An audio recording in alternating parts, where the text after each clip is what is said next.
Hello, मेरा नाम है श्रेयस और मैं आप सबका स्वागत करता हूं मेरी कुकिंग चैनल में जिसका नाम है कुक विद श्रेयस। और आज हम बनाएंगे veg manchow soup. Tomato soup के बाद अगर इंडिया में कोई सूप सबसे ज्यादा हिट रहा है तो वो है मंचाओ सूप। रेस्टोरेंट हो या हो स्ट्रीट फूड, ये हर किसी की पहली पसंद रहा है। और आज मैं दूंगा मंचाओ सूप की एकदम इजी रेसिपी जो एकदम फटाफट बन जाएगी और इसे बनाना बहुत ही आसान है।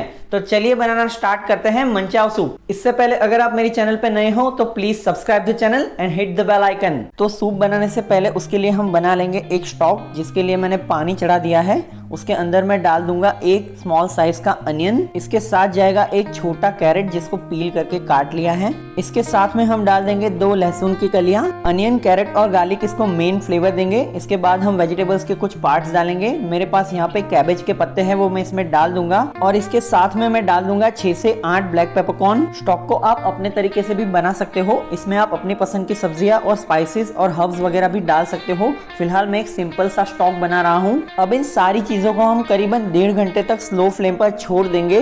1.5 घंटे के अंदर सारी चीजों का फ्लेवर पानी के अंदर आ जाएगा। उसके बाद हम इसे कम्प्लीटली ठंडा करके सीव कर लेंगे, जिससे हमें मिलेगा एक क्लियर फ्लेवरफुल वेजिटेबल स्टॉक, जिसको आप सूप्स, ग्रेवीज वगैरह में यूज कर सकते हो। जब तक ये रेडी होता है हम बना लेंगे क्रिस्पी फ्राइड नूडल्स, जो मंचाओ सूप के लिए बहुत ही जरूरी है। नूडल्स तैयार करने के लिए मैंने यहाँ पे एक वेसल में पानी गर्म होने के लिए रख दिया है। पानी को हमें अच्छे से गर्म कर लेना है। ये अच्छे से उबलना चाहिए, इसमें एक बॉईल आ जाना चाहिए। जैसे ही इसमें एक बढ़िया सा बॉईल आ जाए, इसमें हम डालेंगे नमक। हम नमक के साथ इसमें डाल देंगे 1 से 2 टेबलस्पून जितना ऑयल, जिससे नूडल्स एक दूसरे के साथ स्टिक नहीं होगी। इसके तुरंत बाद हम इसमें डाल देंगे नूडल्स। हमें नूडल्स के पूरे बंच को लेना है और बस पानी के ऊपर ऐसे ही रख देना है। इसे तोड़कर डालने की बिल्कुल जरूरत नहीं है। जैसे ही नीचे की नूडल्स कुक होगी, ऊपर की नूडल्स अपने आप ही नीचे चली जाएगी।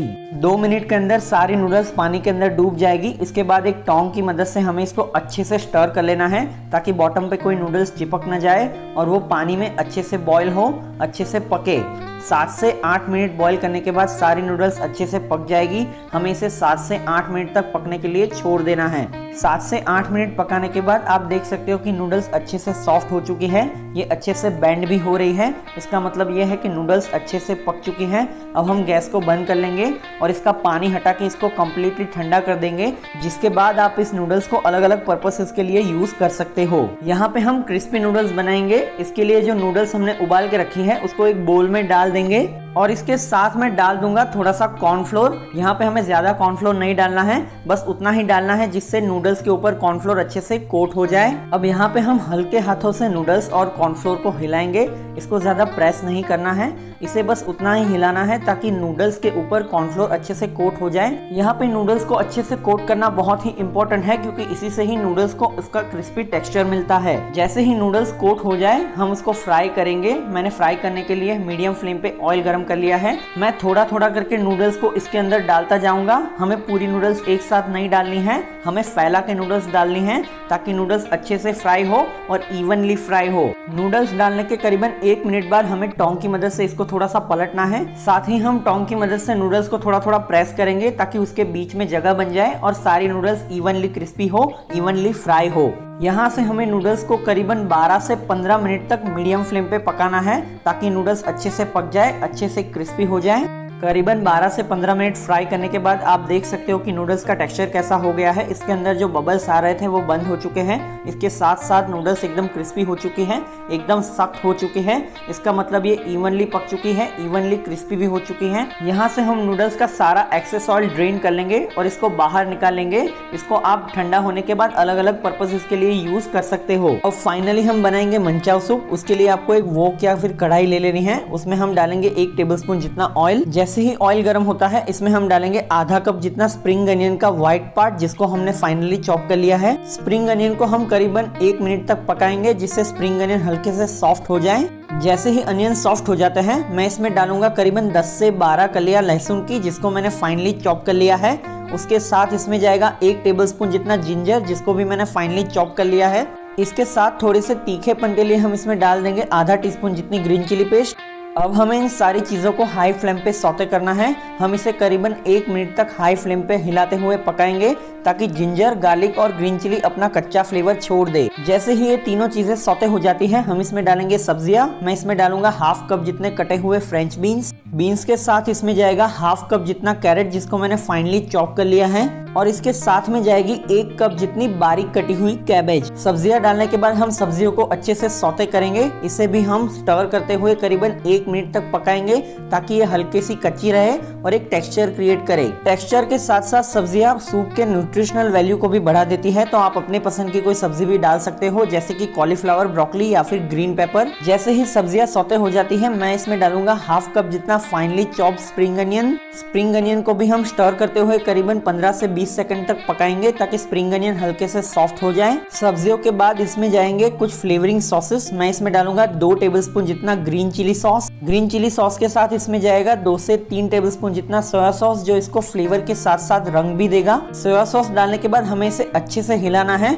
हमें इसे ज्यादा पकाना नहीं है, बस हम इसे अच्छे से स्टर करेंगे ताकि green chilli sauce, soya sauce और सारी सब्जियां एक साथ आ जाए, अच्छे से मिल जाए। सॉसेस को सब्जियों के साथ मिक्स करने के बाद हम इसमें सूप का लिक्विड पार्ट ऐड करेंगे। हम इसमें ऐड करेंगे स्टॉक जो हमने पहले से ही बना के रखा हुआ है।